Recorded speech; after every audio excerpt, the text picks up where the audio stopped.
Mesdames, Messieurs, chers, en ce jour du 24 août 2016, c'est un réel plaisir pour nous de vous présenter solennellement la note minimale d'accès au cycle de l'enseignement post-fondamental.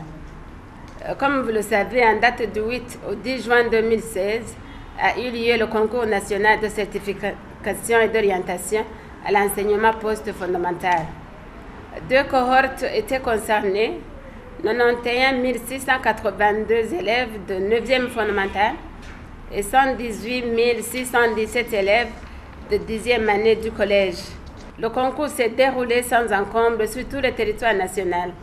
Nous voudrions saisir cette occasion pour féliciter et remercier tous ceux qui, d'une manière ou d'une autre, ont contribué à la réussite de l'organisation du concours, en particulier le gouvernement du Burundi, qui a mis à sa disposition les moyens nécessaires.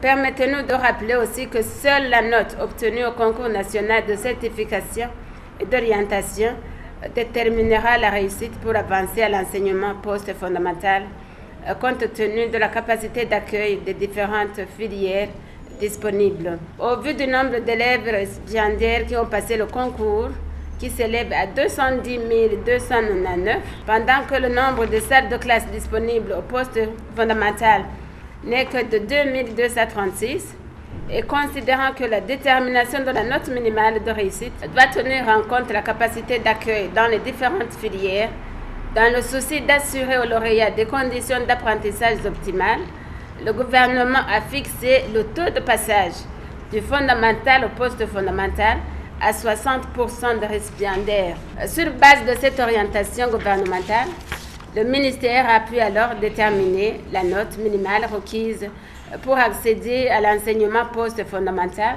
pour chaque groupe, étant donné que les épreuves étaient structurées différemment pour les 2 cohortes. Ainsi, pour les lauréats de 9e fondamental, la note minimale est fixée à 93 points sur 200, correspondant à 46,5%, tandis que pour les lauréats de 10e année de collège, la note minimale est fixée à 93 points sur 345, correspondant à 26,9%. Nous venons de signer aussi l'ordonnance ministérielle y relative.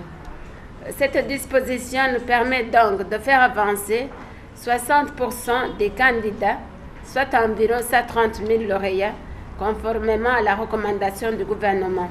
La commission technique chargée de l'orientation des lauréats dans les différentes filières du poste fondamental est déjà à pied d'œuvre pour accomplir cette tâche en toute transparence. Les lauréats seront informés prochainement sur les établissements où ils vont poursuivre leurs études. Nous voudrions saisir cette opportunité pour porter à la connaissance des parents des élèves que les autres préparatifs pour la rentrée scolaire 2016-2017 vont bon train et les appeler à préparer leurs enfants à cet effet. Concernant le sort des élèves qui n'ont pas eu la chance de réussir au concours national, le gouvernement a lancé le programme de promotion des centres d'enseignement à travers toutes les communes du pays.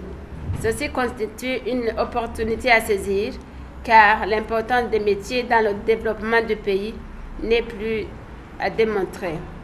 Nous les encourageons donc à s'orienter vers ces centres.